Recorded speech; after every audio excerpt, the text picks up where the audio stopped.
Subscribe करे खातिर लाल button दबाई और भोजपुरी के ताजा अपडेट पहले पावे खातिर घंटी वाला बटन दबाई।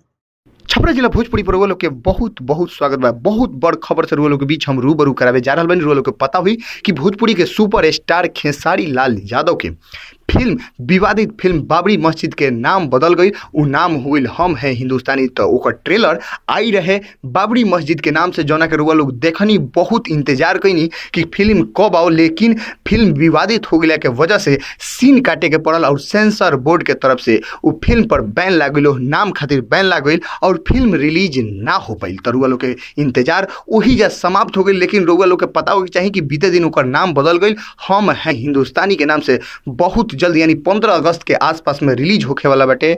बाबरी मस्जिद का नाम बदलल हम हैं हिंदुस्तानी। तो रुआ लोग अब ये सोचत हो कि फिर डायरेक्ट फिल्म रिलीज हुई कि नया नाम से ट्रेलर भी आई। तो लोग के बता दी कि नया नाम से यानी हम हैं हिंदुस्तानी के फिर से ट्रेलर रिलीज होके वाला बा। जी हाँ, फिर से हम हैं हिंदुस्तानी के ट्रेलर रुआ लोग के बीच देखे के मिली बहुत जल्द। जौना कंपनी से वो रिलीज हो रहे वही कंपनी से सब किरदार उहे रही, बस ट्रेलर के नाम चेंज हुई और जौन विवादित सीन रहे, जौना विवाद के चलते वो फिल्म फंसल रहे, वो सीन काट के अब फिर नया तरीका से ट्रेलर मार्केट में रुआ लोग के बीच देखे के मिली। तो रुआ लोग अब कंपेरिजन करें कि बाबरी मस्जिद वाला अच्छा रहे ट्रेलर कि हम हैं हिंदुस्तानी वाला अच्छा रहे। रुआ लोग के कंपेरिजन करे के समय बहुत जल्द आवे जा रहा बा, कैसे कि बहुत जल्द ओकर ट्रेलर मार्केट में रिलीज कर दिया जाए। काहे से कि फिल्म के मान्यता मिल गई बा, सेंसर बोर्ड से मंजूरी मिल गई बा, काहे कि अब बहुत जल्द रिलीज होके वाला बा हम हैं हिंदुस्तानी। तो रुआ लोग इंतजार करी ट्रेलर के।